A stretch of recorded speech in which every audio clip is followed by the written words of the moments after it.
an introduction to entity framework and how we could use that from to interact with the database from our ASP pages. Okay. So here I have the Visual Studio already opened up my website, and let's take a look at our database that we've been using. Let's see, we've been using this database 5610. And we looked at movies,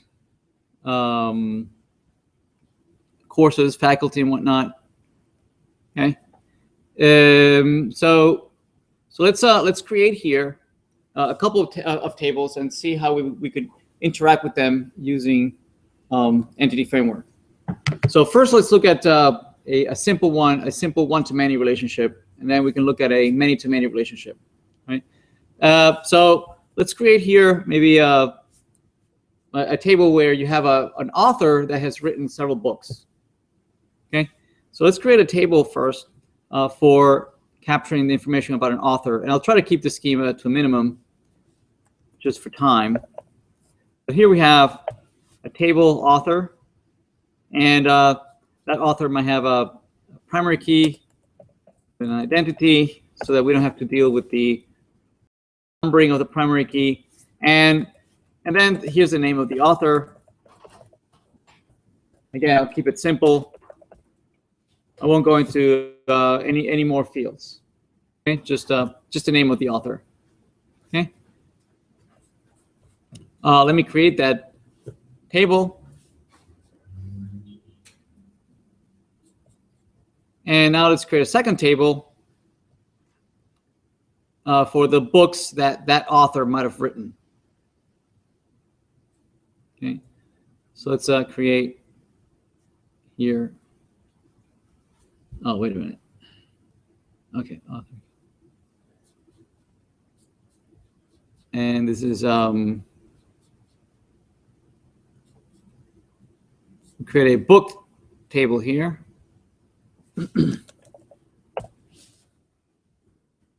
Also primary key, and I'll use identity so that we don't have to deal with the numbering. And we'll say that here's the book has a title. And to create the one-to-many relationship, we'll have that the book knows who the author is, who wrote the book. Okay, and you can have a one-to-many relationship, right? So here we have author ID being an integer that references, it's a foreign key that will reference to the primary key of the author. So this is a foreign key that references the author table, ID. And one of the things that we might want to consider is that we can add new authors, we can add new books, right? We should be able to remove books, right, from an author, perhaps. But what happens when you remove an author? Now, if the author doesn't have any books associated with it, there's no problem. But if that author has books associated to it, if we try to remove the author, the database is going to stop us, right? Because of this constraint. You know, we're saying that this book, once it's created, it knows who the author is, and that if we remove the author, then this book would be orphaned, right? It would be referring to an author that no longer exists, right? We would be violating what is called referential integrity, right? And databases, make sure that you don't violate the referential integrity constraint, right? Meaning you should not have references to things that don't exist. Okay, so to fix this, what we could do is that we could say, well, if you remove the author, well, then also the books are removed, right? Right now, the default is that I will not let you remove the author unless you remove all the books first, right? Just like you're trying to remove a directory structure, right? Directory that has files, typically the operating system will stop you. It says, no, you have files in the directory. You should first, it can't let you do that. But we can override that, right? We can say, well, no, I know what I'm doing. Okay, I understand what I'm doing. So here, one of the things that we might want to do is that if if there's a delete in my parent, then all the children should also be removed, right? If the parent record is removed, then the child records should remove as well. So we could say that if there's a delete, if my parent is deleted, right, then I should be deleted as well. Okay, so cascade or propagate the deletion, right? If my parent is removed, I want to be removed as well. Okay. All right, so that's what it is right there. Right? Let's create this. Let's update. All right, so let's now populate our database by creating a couple of authors and a couple of books. Let's refresh. So let's open up the author and interact with the data in there. And so we'll create author 1. Just create a couple. Oops. No, I didn't mean to do that. Author 2.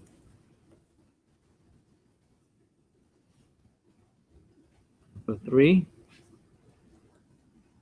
Author 4. So 4 authors. And now let's create a couple books. Now, and we saw that the IDs, right? The IDs of these authors were 1, 2, 3, and 4. Yes. So let's create a couple books written by these authors.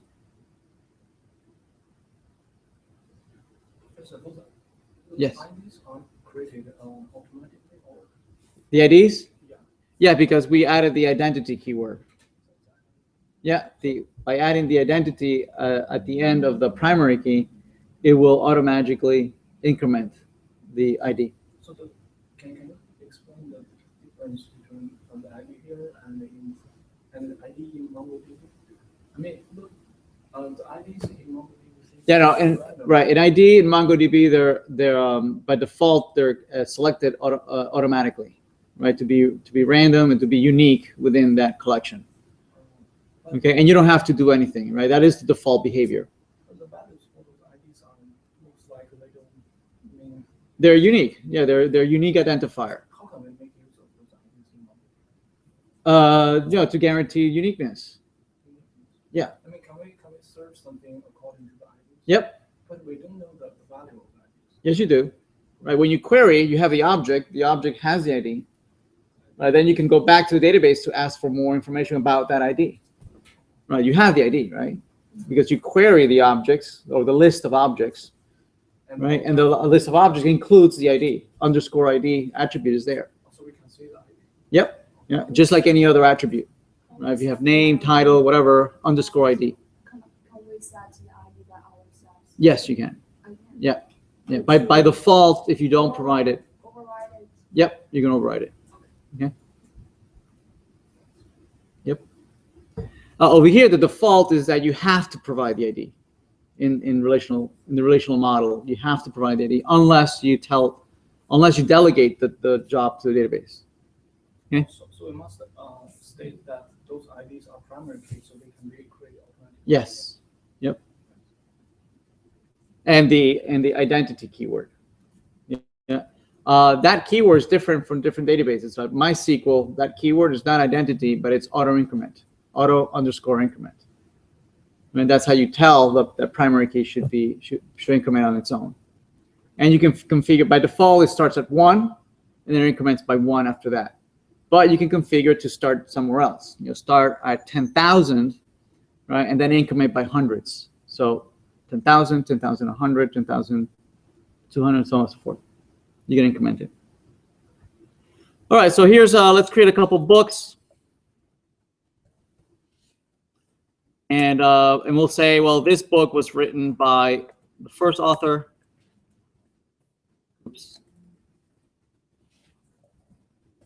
Book 2 was written by author 2.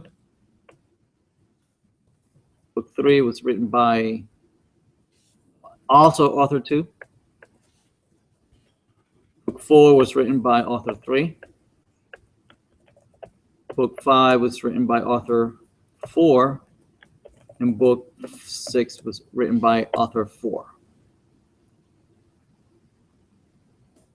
So book 1 by 1, book 2 and 3 by author 2, and book 4 by 3, and book 5 and 6 by author 4. Okay? All right. All right, so we have the relational model, we have the data in the database. Let's see how we can interact with this from our application. Okay, so what we could do is in our application we can say, create for me a new database context, right? That would allow me to interact with those tables, right? Without me having to write any SQL. Okay, that will give me the 4 or 5 basic operations that would allow me to interact with the database. Let's do that. We'll say add a new item, and it'll be this. This is what we're going to add, the ADO.NET Entity Data Model. Okay, and in here, I'm going to give it a name. We'll call it library. Okay, the library model. And we'll say add. What it'll do is that in my app code, it's going to create a set of classes, right, called library model, right? Where in there, it's going to put all the data models and the code that it needs to be able to interact with these tables. Say yes, I want to add it to app code. Now, there's a couple options that it gives me, and they're based on the fact that it can either this mapping of these two worlds can either start from a schema that already exists, like we have, right? We have an existing schema, and we have an existing relational model schema, and it will reverse engineer what the classes are, what the equivalent C# classes are, or it could start the other way around. You can start from a C# data model and generate the equivalent tables. Okay, it can go either way. Right? We're going to show you how to go from an existing schema from a data model, from an object data model, right? Or like the name suggests, ORM, right? It's an object relational mapping, right? It's just two worlds, the object world and the relational world, right? The relational world is the SQL, the tables, right? Records. In the object world, we have classes, instances, right? RAM. One is permanent, long-term storage, and that's relational world. And the object world is volatile, temporary, in RAM, right? That comes and goes. And mapping through them is between these two worlds is non-trivial. Okay, we've done it by hand. Right now, we're going to use a tool to map between these two worlds. Okay, your question? All right, so yeah, we're going to choose the default here from database, meaning start from the database, generate, reverse engineer what the C# classes that map to those are. You can tell that the database where the tables that you want to look at, okay? And we can give it a name. I'll call it library entities. Library entities. It's going to retrieve the tables, and from that schema, it says, well, do you want to interact with the entire schema, or do you want to interact with a subset of the schema? We're going to interact with a subset, only with these two tables, the author and the book table. Okay, and what it's going to do, notice that it gives you a couple of options here, what they relate to is that it's going to have to create for us classes, right, C# classes, to hold the data in a record, right? So if a record can hold a title for a book, right, and an ID and whatnot, right? Well, it needs a class, right, to be able to hold the same data, right? It's like what we did, right? We created classes to be able that were based off of the tables. Anyway, we did that, right? It's also going to create for us an additional set of classes that allow us to interact with this as if they were collections, right? Like lists and arrays and whatnot, right? And it's asking us, do you want me to use the original name author or book, or do you want me to pluralize, right, those names when we're talking about not one book but many books, right? Do you want me to pluralize those names? And it'll do its best, right? If it's author, it'll add an S at the end. Book, it'll add an S at the end to refer to the collection of books or collection of authors. Okay, so it's asking, do you want to pluralize? And say, yes, let's pluralize. You know, whenever we're talking about collections, yes, I want you to pluralize those names. Also, it's asking me, do you want me to include in those classes that I'm going to generate, do you want me to include the primary keys and foreign keys, right? Now, typically we would not want them, right? Because primary keys and foreign keys is they are artifacts of the relational model. That is how relational models guarantee uniqueness, right, by primary key. And that's how they implement the relationships between two records, right, between foreign key relating to a primary key. That's how it knows that these two records are related, right? In the object model, we don't need those, right? Uniqueness is just by an instance. If you're an instance, you are unique, right? You map to a memory location, right? And obviously you are unique. Okay, you know, if you want to compare two address spaces, you would be comparing, you know, pointers. You know, are these two variables pointing to the same address space? Yes, and if they're two pointers pointing to the same address space, then they're the same. It's the same object, right? But if you have two variables that might have the same name, but they point to two different places in memory, right? They are not equal, right? They're different because the pointers point to two different. So the uniqueness question in the object world is already answered. We don't need primary keys in the object world. So it's asking me, what do you want to do? You want me to map those variables as well, even though we don't need them in the object world? Okay, same thing with foreign keys. Foreign keys in the relational world, we need those, right? That's how we implement the fact that records are related.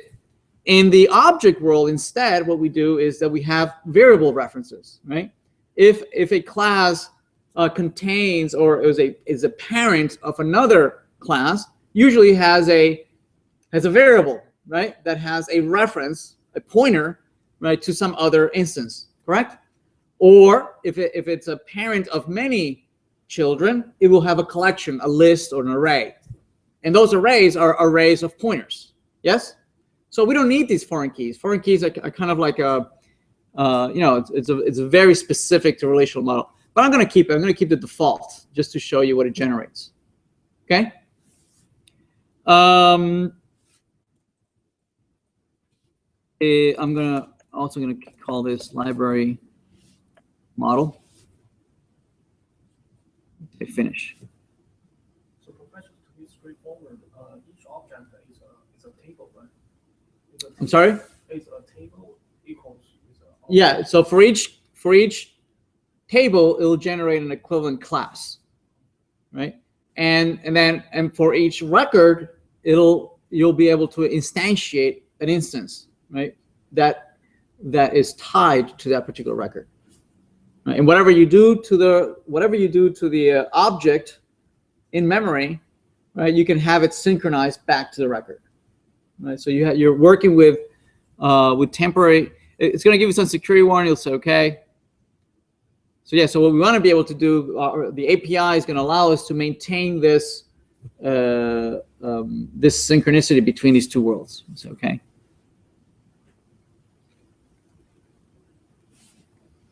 Okay, so it creates for us this kind of like class diagram that shows the two classes that represent the two tables, right? So we have the author class that represents the author table, and we have the book class that represents the book table, right? And we have various other properties in here, the ID, the name, and whatnot, right? All those are these primary keys, even though we don't need them in the object world. You know, it asked us, do you want me to generate it? And we say, yes, generate it. Also here, it generated also the foreign key, even though, again, we don't need it in the object world, but it's convenient to have. Okay. Other things that it knows is that from author, it will also create a collection of books, meaning authors, unlike in the relational model, notice that in the relational, the table author has no knowledge of books, right? Okay, an author record has nowhere to store that it's anywhere related to any books, right? It is the books who have a foreign key back to the author, and it is the children who knows who the parent is, right? Okay, so notice that the book child has a reference back to the author, and notice that the author has this new attribute called books. See the S at the end, right? This is going to be a collection, right? Author has many books, right? So whenever you query for an author, it will automatically populate this collection of books. Okay, very, very powerful. You know, if we had to do this by hand, we would have to, right, do a join, right, and do a query the author, populate an author author instance, then iterate over the result set of all the books that are associated to the author, and populate a book instance and add them to a list ourselves. Over here is going to be all free for us. It'll be for free. Okay. Let's look at the code that it generates. So inside of app code, we said that we had generated a list model somewhere. Where is it? There it is. Library model. There it is. Okay. Inside of this library model, right, it has several helper files that allow it to render and be able to manipulate and actually implement the code to interact with the database. Okay. Of interest is this particular .cs, this C# file that declares, oops,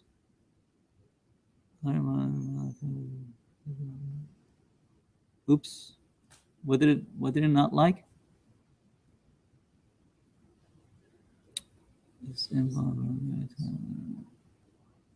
Wait, let me see.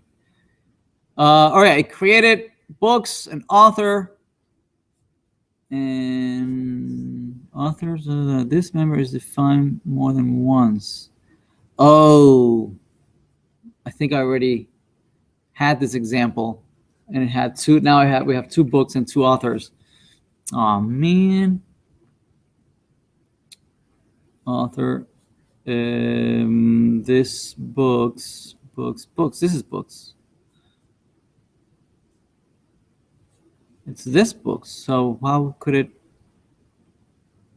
Class book. It's this book. Anyway, it generates for us the classes that represent those tables, right? Here's the table for the author, right? And it creates for us the ID, the name, all the attributes, plus it creates the books. Okay. Yeah, I think it's yesterday I had this over here. Yeah, this is what I had.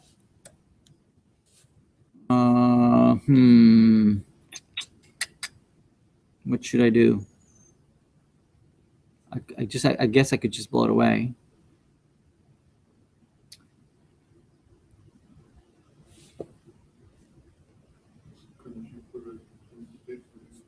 Huh?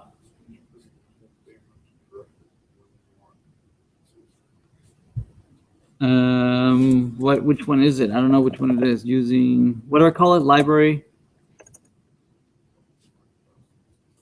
Wasn't it a library model? Did it create a library model? I don't think it created it. Why it didn't create the model, the namespace. Library entities, no.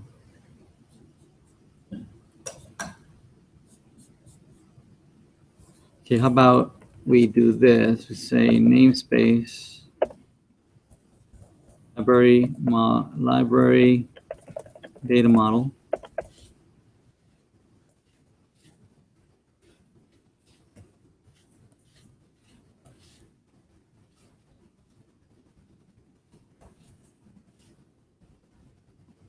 Is it happy now?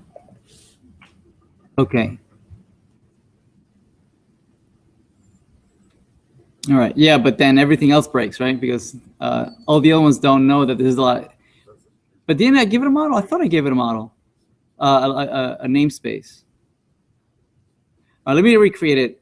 Let me just blow it away and let me recreate it. See if I can give it an instance, a namespace.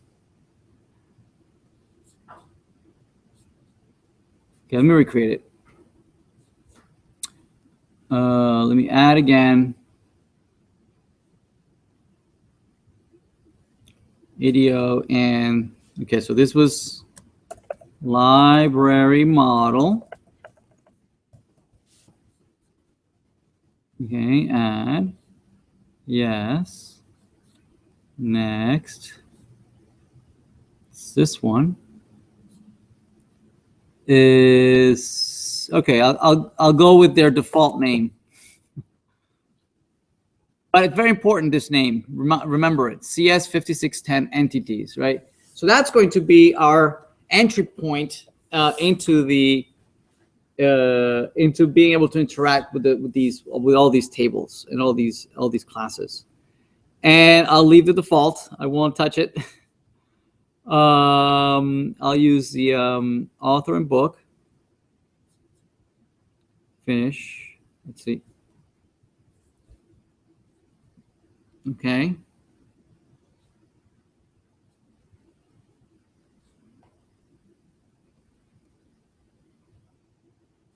All right, let's see what it created. We should have created the same exact thing, but this time I hope it created inside of a namespace. Here's the library model, and these are the classes. It didn't create it inside of a namespace.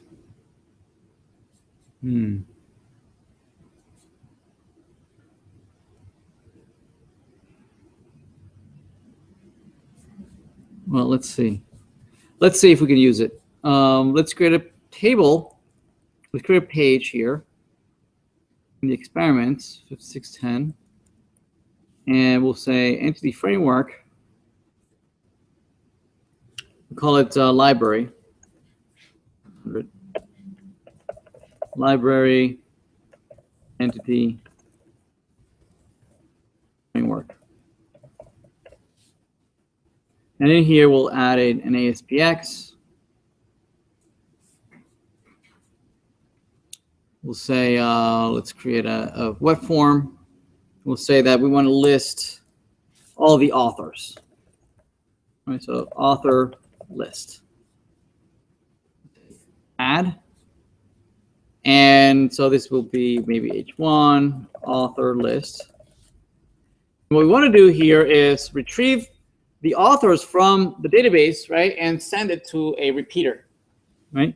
And so let's create the repeater where that's going to iterate over all the authors, right? It's going to be called the author repeater. And this is run at server. And let's render it inside of a UL.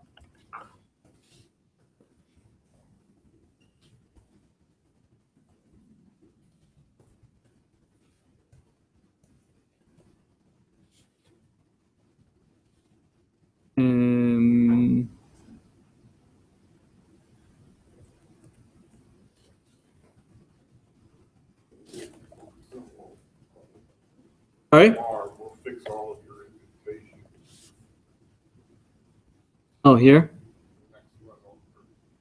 One more. Oh. Which one? Oh, too far. This one? Simple. The one with the turned down corner. Left two. Oh, this one? No, not two minutes. All right, whatever.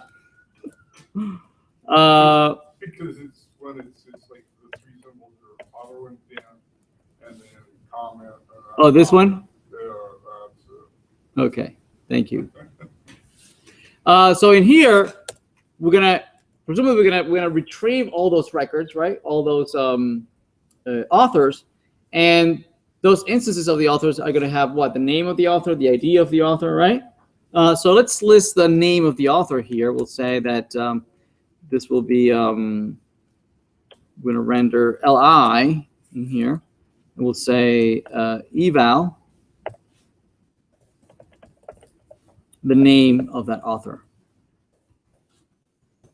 Okay, so presumably we have to give it here a list of instances of authors, right, of which each instance will have the eval property. So let's see if we can go fetch that list from the database in the code behind. So in the code behind, what we're going to do is that we're going to try and hit that database, right?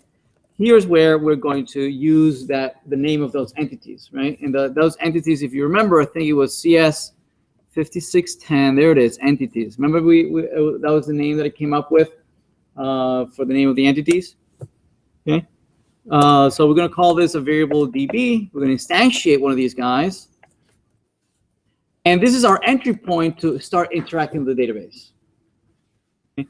This is how we can ask for a list of authors or a list of books, right? We can start querying. We can say DB dot, and notice it has authors in there. See that? So that authors represents the collection of all the records in that table. Right? And right, that right there, right, as the syntax suggests, right, it represents that collection. Right? I can convert it into a list, right? And now that it's a list, I can just feed it to my repeater. Right? I can say author repeater data source is equal to that list. And then I can do the binding. I can say author repeater dot data bind. Okay. So let's see if this blows up on us. Let's run the author list. Crap, where is it? Book already contains definition ID. Yeah, it's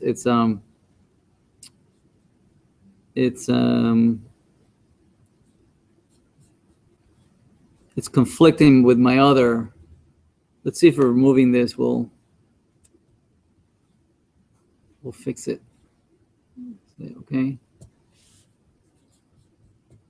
All right, let's try it again. Yeah, it was conflicting with an earlier example. No, what is it? And it cannot be found. Yeah, all my examples are gone. All of these are going to fail. These over here, the ones that we're playing around with yesterday.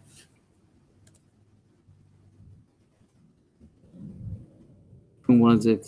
Was it this one? Yeah. Oh man. Copy this. Can I copy it? Let me see. Wait.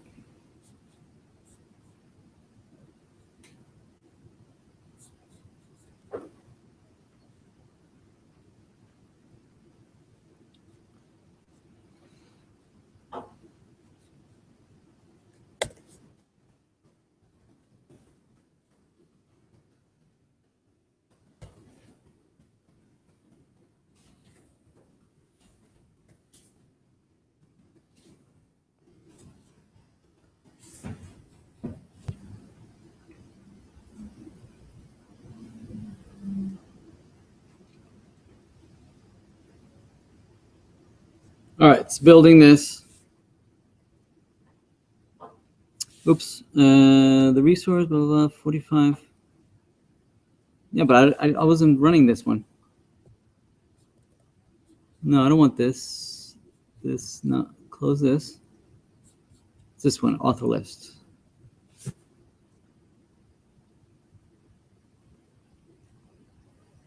Okay, there they are, right? The 4 authors. I mean, if you remember how much how much effort it took us, right, to do it ourselves from scratch, right? We would have to create the author class. We have to do the DAO, right? That queried it, the SQL query, right? And then create a prepared statement, create a connection, right? Create the iterate over the results set, instantiate each one of these, populate each one of the fields, add them to a list, right? And then return the list, close the connection. Well, it's quite an effort, right? Compared to, just what, 2 lines of code? Actually, really, the only line of code that that implements all of that is here, right? Now, notice that we're doing it here. We're doing it inside of a code behind, right? This would still benefit from putting it in a centralized DAO, even if those DAOs would be now very, very thin, right? Would not be very complex at all, right? Our read all function, right, would be just that 1 line of code. That's it, right? Get the entities and then authors.toLists, right? But it would still benefit in that DAO could be used across many pages as opposed to just only in this page. Okay, so let's keep going. So say I want to add a new author. For a new author, I would need something like new author, an input field where I could type this. I could say ASP : text box, where I can give it author name, right? And this is run at server, and then a button that would allow us to create that new author, right? We could say ASP button ID add button. Run at server, and the text is going to be add author, and on click I want to call this event handler, which is this one right here, and what we're going to do is we're going to grab a hold of that, right, that same magical object entities,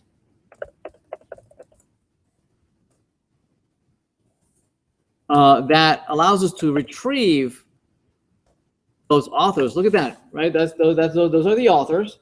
Before I convert it into a list, right, so that I can feed it to the UI. Here, instead, what I could do is notice that it has a method to add, right? So this is a collection, presumably, or at least it gives us the API, the same API as a collection, right? It lets us treat those lists of records as if there was a collection. So I could add a new instance of a new author. I could say, here's a new author. All right, so let's create that new author. Let's create that new author. So author, new author, new author. Okay, we can populate it, right? New author name equals, we'll grab it from the text field, which is author name dot text, right? And now we are adding this new instance of an author. Which author is this? This object is the one it created, not us, right? This is the one created by the entity framework, right? The one we looked at a bit earlier, right? Which has all the attributes that map directly to the table. Once we add it to the author, we have to tell the database, we added it, right? We might be adding several authors, right? That we might be creating. Not until you tell the database to commit the changes does it actually save it to the database. You have to explicitly say, hey, I'm done modifying my cache, synchronize what's in RAM, synchronize it with permanent storage, right? So we can say db.savechanges. So that's going to commit our changes to a database, right? So let's go here and refresh. So here's a new author, and let's create another one. Author 5, add author. Let me refresh. Okay, so it made it in there, right? But it occurred, first the insert happens, and then the page load happens. Okay, the insert the event handler gets evaluated first, right? And then so what we might want to do here, okay, what we might want to do is do this again, right? We just added it, saved it, we can retrieve now the latest list again, and then send it back to the repeater for rendering. All right, so let's do that again. Okay, we have 5. Let's do author 6. There it is. Okay, so it's adding it. All right. Everybody okay? So Professor, Yes. in MongoDB, I mean, operate the data, seems like we just operate one collection. So does Yeah. does the collection in MongoDB mean that we put everything into one collection, so we don't have to use this prerequisite steps in order to generate a list? Everything in MongoDB is already inserted in one collection. Yeah, right. Especially if you have an embedded collection, right? That you have an object that contains another object that contains another object, right?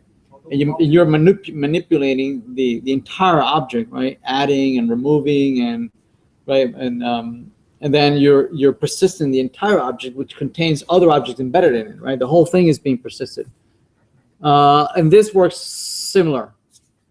Yes. So collections in MongoDB able to interact with each other. I mean, Well, no, you have an entire object or instance which would be one document inside of that collection. Right? Are you talking about collections within collections that interact with other collections? Like, no, they can, no. You have to do that programmatically at the application level. everything is in one collection. We can insert. Well, no, you can have many collections, right? And one collection could have an ID of something that lives in another collection, right? But it's your responsibility to use that ID, and you know that it means that it references some other collection, right? But MongoDB is not going to join it for you, right? There is no join, right? Whereas over here we have joins, right? We could join 2 tables, right, and gather information from both tables at once, right, and build a new object model. Oh, so because here each table is just contains represent one object. Right? Yes, but you can join 2 tables, right, and make a bigger record, right, a temporary record, right, that you can then populate in the object model, right, that contains data from 2 or 3 or 4 tables, right, that have been joined together, right, using plain old SQL. Okay, where in MongoDB, it's not supported natively. Joins are not supported. You would have to do that by hand, the joining the 2 tables, gathering information from various tables or various collections, right? And there's many techniques to do that, right? You can do mapping functions, right? As you iterate over one, you can iterate over the other one. You can iterate over 2 collections at once, right? In the databases relational model, what you get for free is that the iteration happens automatically for you. If you're joining 2 tables, as you iterate over each record in one of the tables, it'll iterate over the collection of the records in the other table, right? So you have these nested loops, right? That can work against you, right? Even though it's very convenient, it can work against you. It's very performance intensive, right? Because if you have to scan one, if you're considering only one collection, you're talking about linear search through whatever you're looking for, right? That ID you have to scan and find it. That's linear search, or if they're indexed, right? Typically they're indexed. But if you have a collection inside of another collection, you have joining 2 tables. Now for each iteration of one of the tables, you have to iterate over the other. So now you're looking at quadratic performance, right? From linear, you're going to quadratic. If you have 3 tables, now you're going cubic performance, right? And that's where indexing, you start looking at, flattening your data model as much as possible, right? To consider performance without redundancy, obviously. Right. Anyway, that's an entire different topic. Okay. All right. So what are we doing? Right. So we were able to query the database very easily, right, with just one single line of code. And adding is also very simple. It's 2 lines of code, right? You instantiate the object that you want to put in, you add it to the collection, and then you save changes, and it just inserts it in the database. Let's to look at the other things that are possible. Let's navigate to a details page. Okay, so for instance, let's convert this name into a hyperlink.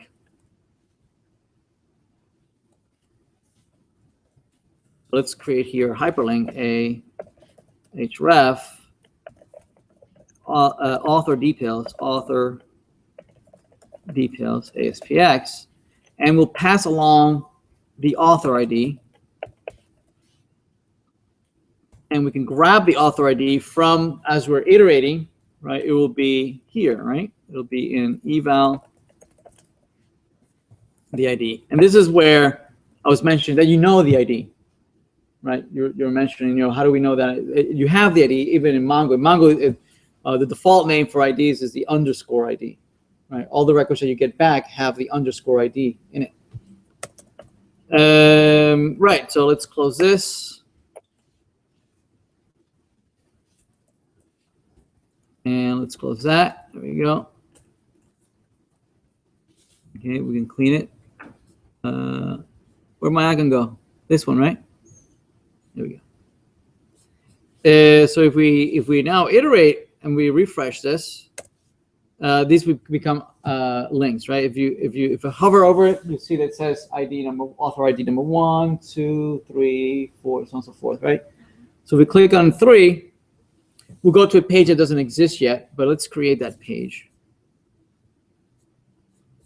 Let's stop this.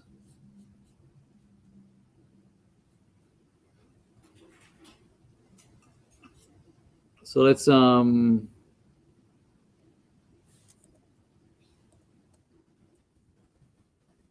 here, the library, let's create an author details page. Let's say add author details page.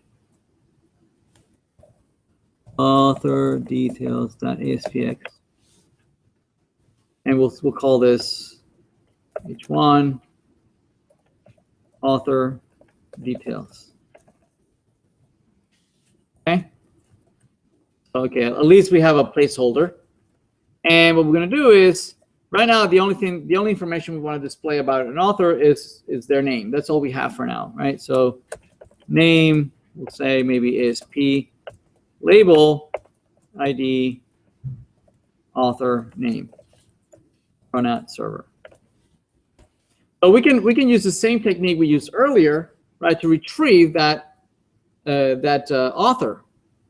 Okay, we can use the same entity object that we used earlier. We'll do that in the code behind. Notice that the label, we named it as author name. So in the code behind, we can use that same magical object, CS5610 entities, new.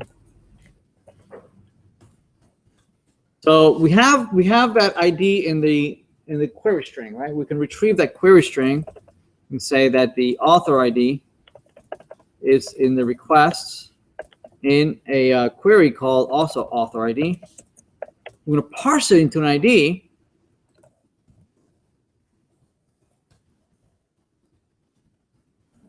To integer, and we'll pass it author ID.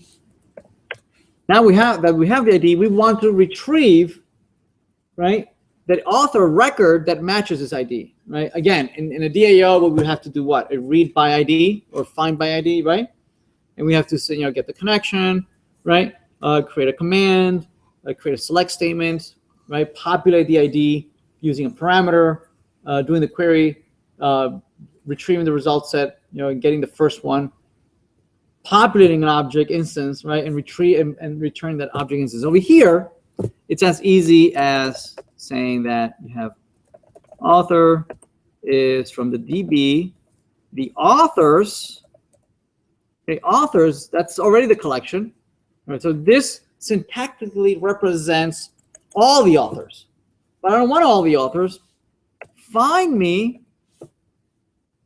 the author that has that particular ID. Okay, boom, that's it. Right, now I have an author object. that represents that record I just retrieved. So to send the name of the author back to the UI, I think we had an author name text box label that we can set its text to be equal to the author dot name. Oops. Name. Right, so we can send it to the UI. Right, so if we refresh, okay, that's author 3. Right, and if you go back and click here, this would be author 5, and it works as expected, right? We might want to add perhaps a link to go back, maybe href, back to author list, back to all authors. So I can go back to all the authors. Or why not? Well, but what else do we know about each author? What other details do we have about those authors? We have the books that they wrote, no? Right? And how could we retrieve those books?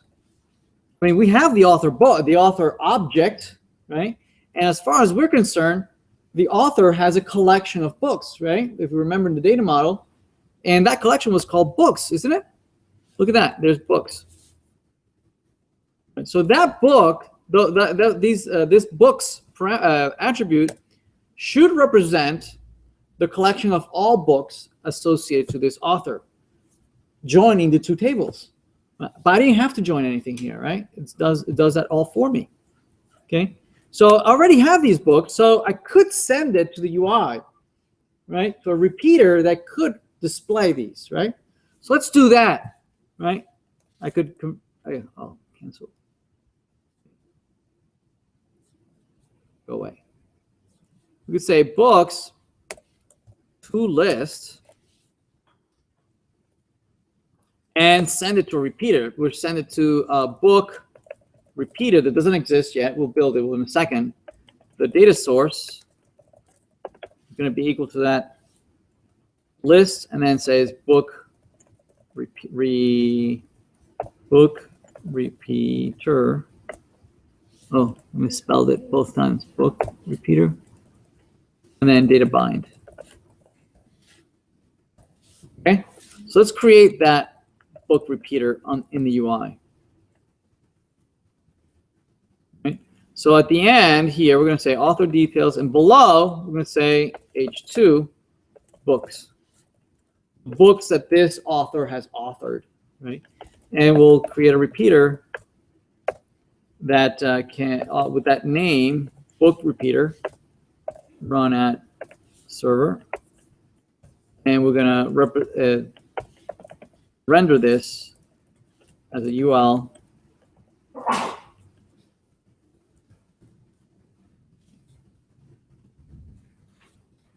And in the repeater, I'm going to display the title of the book, right? So we're going to say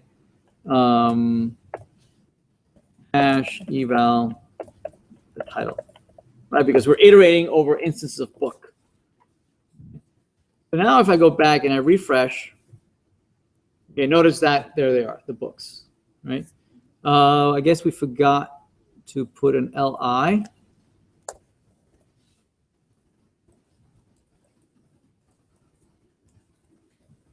There they are, book 5 and 6, right? If we go back and we go to book author 1, there was only one book, right? Remember, author 1 only wrote one book. Author 2 wrote 2 and 3. Author 3 wrote just book 4. And author 4 wrote 5 and 6. And author 5 is a new author, hasn't written any books yet. How about we add books to this? Okay. Let's add a book. So here, this author has written a new book. And here's the title of the new book. ASP, text box, ID, new book, title, run at server, And we'll put a button here that will add book button. And then the text here is add book. And then on click, I want to generate an event handler, which is right here. All right, what we're going to do is we're going to fetch the author again, fetch the books of that author, and we're going to add to that list of books. Okay, so let's do that. Right, again, this would be all in the DAO, right? And maybe Friday we'll do that. So we'll fetch that author.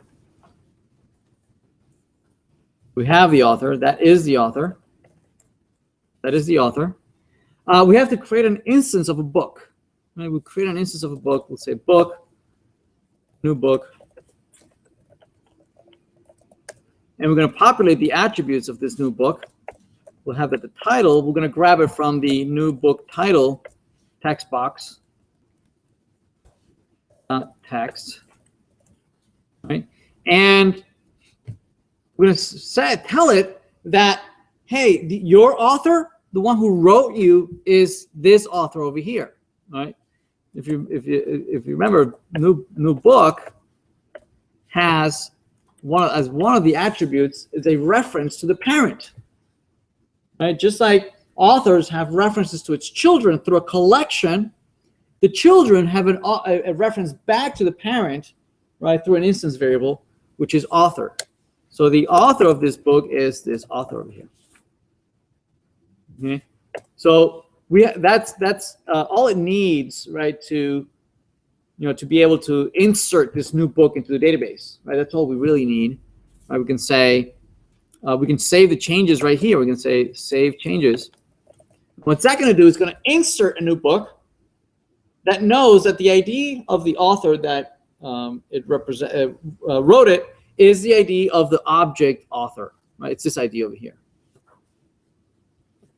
Okay, so let's look at that. So this is book, this is author number 5. Okay, if we refresh, we have a new title. There it is. One last thing that we might want to do is that once this book has been inserted in the database, we need to re-render, right, the list of books in the repeater, right, including this new book that we just added, right? So we should query. Well, first we should add it. We should say author.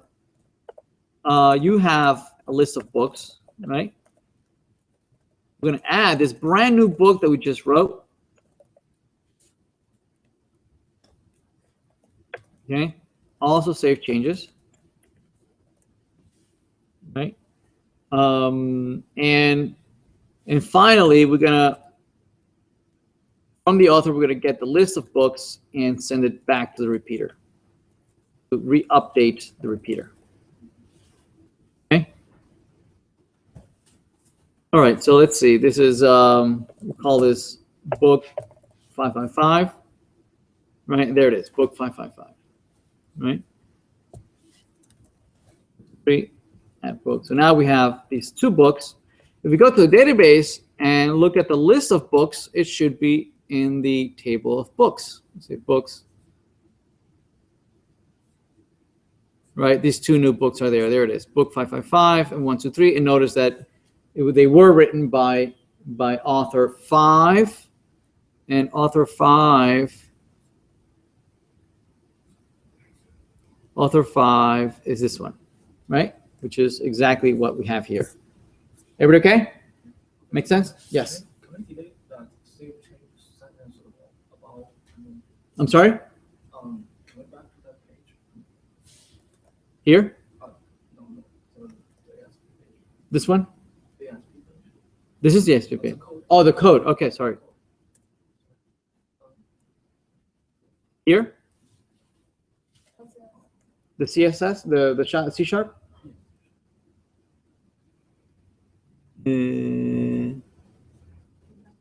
Yeah, here. Yeah, we write two rows of save change. Yeah, so this second one is not needed, right? We'll need it later when these are referencing each other, right? Where you have a mapping, right, and you're updating two pointers, two foreign keys, right? Where I know about you and you know about me, right? And we have foreign keys pointing to each other, right? Over here, it is only the child who has a reference back to the point to the parent.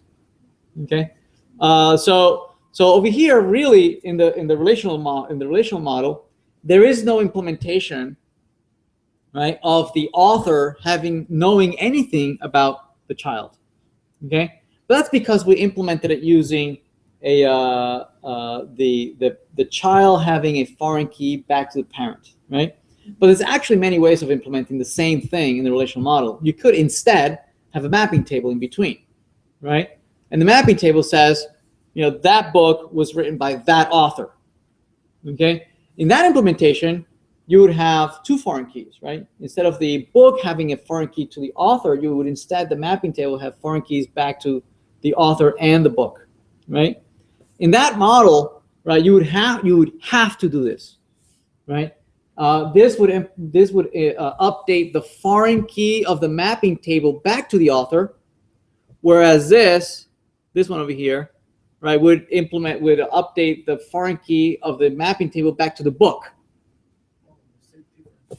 I'm sorry? Yes, you have to change it, right? This one, because we're doing it, because I implemented it here, would work in either case, whether you implement it as a foreign key from the book to the author, or if you're using a mapping table in between. Okay, this code will work in either case. Can we delete the sentence in row 30? Yes. Wait, which one? No, we can delete the one row 40. Yes.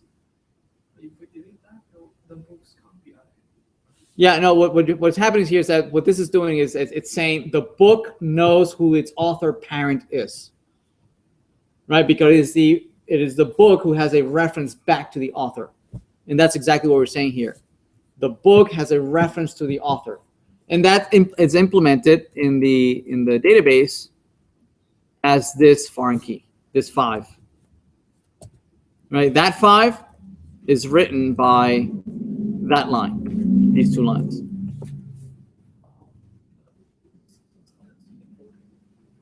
Right. So this one would be used. We'll see in a minute when we do mapping tables.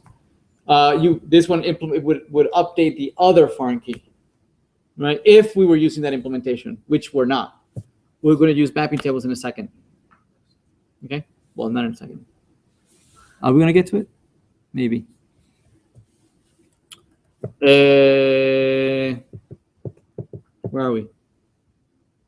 Okay.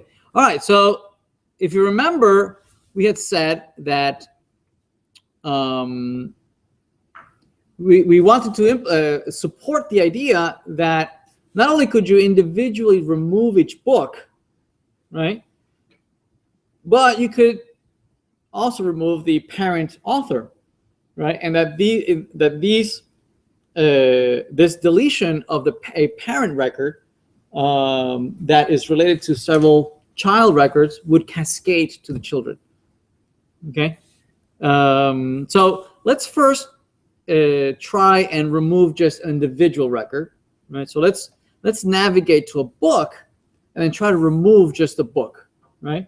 And then what I'd like to show you is that you can also be able to remove the parent, which will also remove all the children.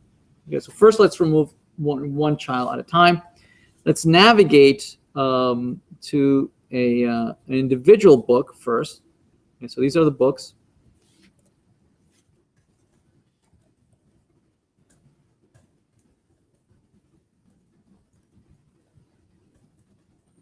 So let's navigate ahref book details ASPX, and we're going to pass here a book ID.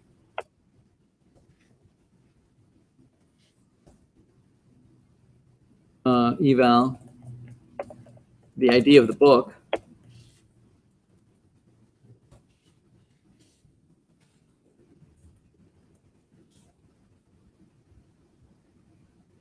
Okay.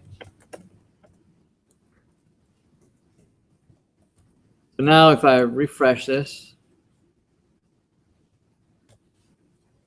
okay, these becomes links, right? The books are links, so that if I click on this, it'll want to navigate to book details, right? Which does not exist yet. So let's create book details. So we'll say here, add new item, book details.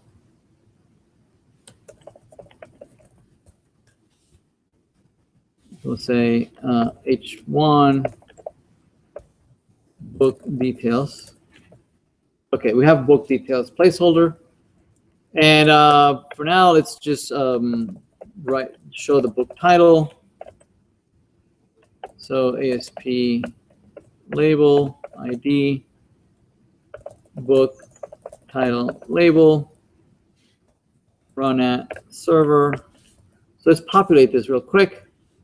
Let's go to the code behind and retrieve the book by ID, right? Notice that the book is being passed as an argument, right, as a parameter. We'll say here that the book ID retrieved from the request from an attribute of the same name, we can convert that into an ID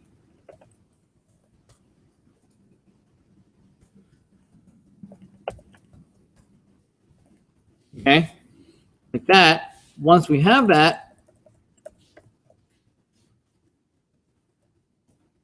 we can now use the context, the database context, to query a book by that ID, right? So CS5610 entities, db new CS. We can query, we can say .db books, find me a book with that ID, right? Okay, so I found the book. Once I have the book, I can update that book title label with the book title that comes from database, right? So hopefully this shows, right there it is. So book 555, or if I click on this one, it'll be book 123. We can delete this, right? So let's add here the ability of removing a book. So let's do a BR, and let's add here a delete button. SP button ID remove button. Run at server. Text will be remove book. And the on click will be remove button click. All right, so what do we want to do here? What we want to do is find the same book,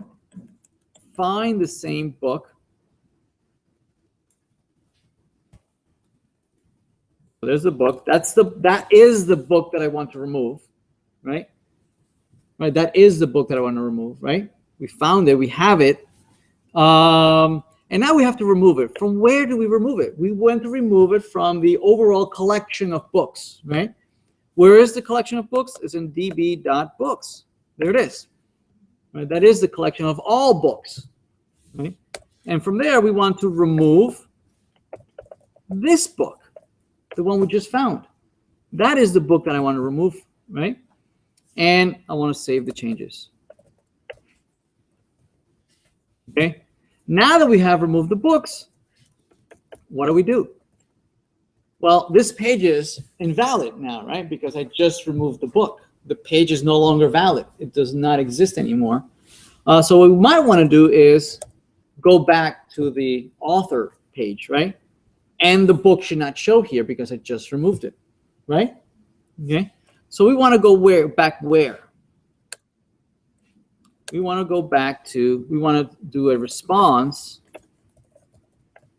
dot redirect back to where? Author details dot ASPX. But notice that this author ASPX, we can't just go here author details with no ID, right? right? Otherwise, this gives it a big bad exception, right? It says, I don't, you're asking me to search for something that doesn't exist. So I need to provide an ID, right? So I have to say author ID equals something. What is that ID? It should be this book over here, right? But that book has been removed, right? Okay, I'm not sure. Will it still be there? Maybe. Book dot. There it is. Notice that each. Remember what we said that we asked it to keep the foreign keys, right? That it was one of the options, right? Here's where it comes in handy, right? But we could have done away with it and says, no, I don't want the foreign keys. Then if we didn't have the foreign keys, we would have had to navigate to the author of the book and then go to the ID. See that? We had to do that extra navigation. But it's somewhat, yes. But you still have ID up there before. Where? Where you created the integer. I mean, that's still. But it's for the book, not the author. Right?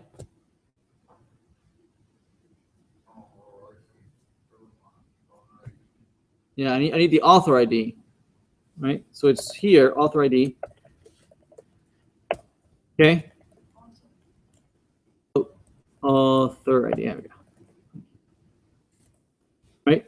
So instead of before, where is it? Okay, let me go. If I go to book 5, there it is, and I want to remove the book. I remove the book, and it fails, right? And what was the author? I forget. Was it 4? 4, right? No, it wasn't 4. 5. The book was removed. Okay. What happened here is that we're trying to access an attribute for an object that no longer exists. See, we removed it. We just removed it from the database. This object here is no longer valid. Okay. So what we might want to do instead is first copy in a local variable, right, the author ID. Right, we could say here int author ID equal book dot author ID, and then blow it away. I'll need to convert it into an integer. Right, and then just use author ID. See that? Okay. So let's try it again. Hit this. We go here, remove, and we go back, and the book is no longer here. Okay. Now one more thing. If I go here and it says book, right, and I navigate to this book, what if I want to go back? I like to be able to have like a back button, just like I had this, kind of like go back to all authors, right? I would like to have a go back to my author, right? This is a very typical application where you have like a drill down. You're drilling down, right? Navigating through the data model, right? And then you want to just go back up a level, right? So how do we create a link back to the author? If I create a link here, right, and I put a link over here, right, and say hyperlink href, I want to go back to author details. Notice that I need to provide an author ID. Where do I get that author ID? Right? Well, we should get it from here, right? We should get it from here. But this author ID is being populated when? It's being populated when I click on the remove button, right? Instead, I want it to be populated long before that, right? Probably when the page loads, right? So that I can give you the option to navigate back immediately, right? So this author ID, instead of putting it here, maybe should happen in the page load, right? I got the book. Here's a book, right? I got the author ID, right? But notice that this author ID is a local variable, is not viewable anywhere outside of this namespace, of this using, right? Instead, I want to have a broader view of it. I actually want to be able to see it from the page. I want to be able to see it here from the page, right? So what we could do is, instead of declaring it way down here, we could declare it outside, right, as public, right? Declare it out here. And now this author ID is public, is viewable now from the page. I can go here and I can say equal that author ID. That author ID variable is the same variable, that public variable, being populated by the code behind. Okay, right? So this author ID now, there's no need to declare it over here, right? Actually, I don't even think we need it anymore, right? Because it'll be with us, right, from when the page is loaded, from way the page is loaded. But I'm just going to leave it there. Okay, so now I'm going to save this, right? I'm going to close that hyperlink. This will be go back to author.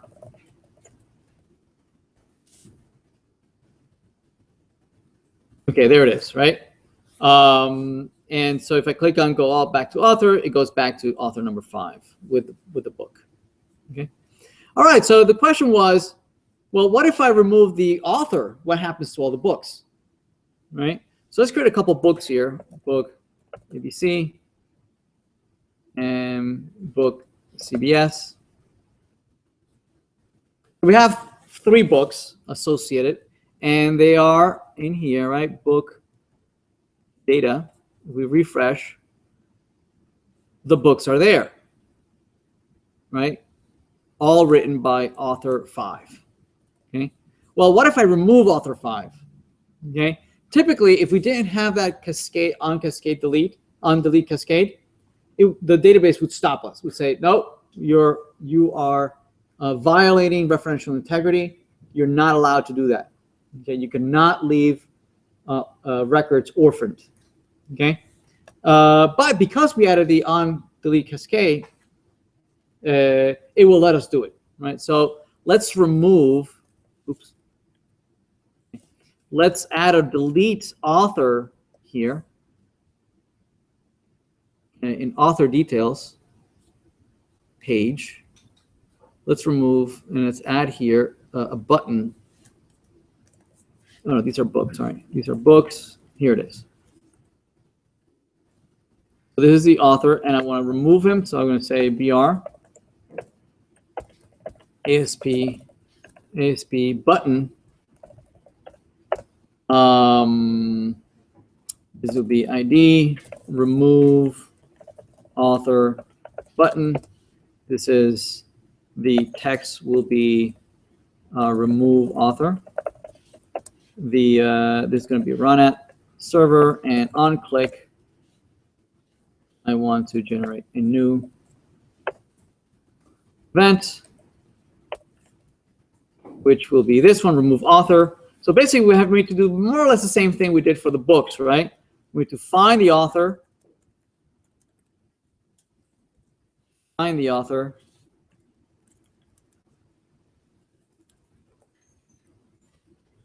then remove it from the overall collection of authors, right?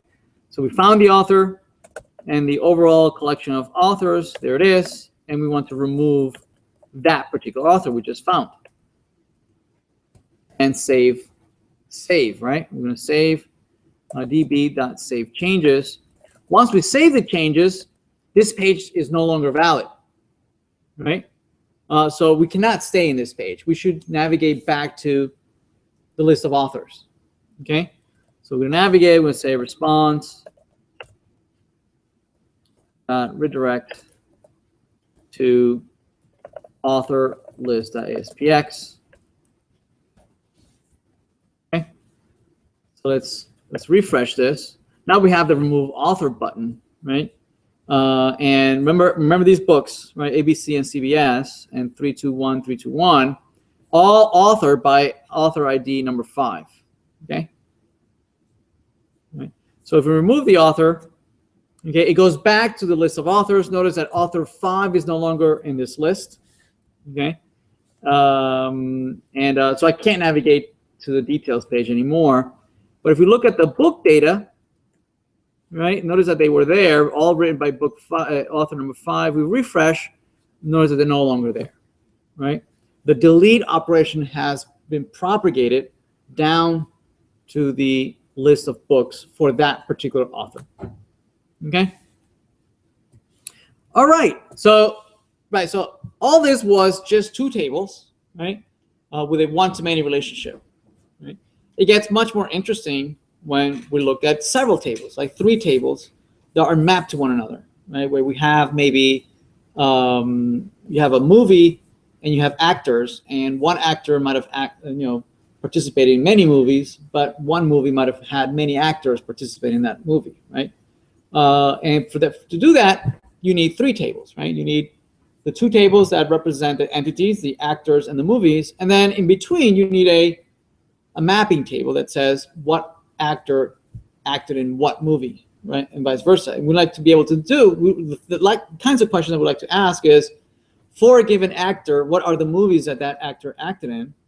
But from a movie's point of view, we like to see, for this particular movie, what are the actors that acted in this movie, right? So, and obviously some actors will overlap, right? Some actors will have absolutely nothing to do with one another, right? Some actors acted in this particular set of movies, and this movie, you're going to have those actors not acting in this particular movie, or the set of movies, right? So for that, all right, I'm out of time. So let's do that on Friday, right? We'll do that. Okay. Let me stop this for a second.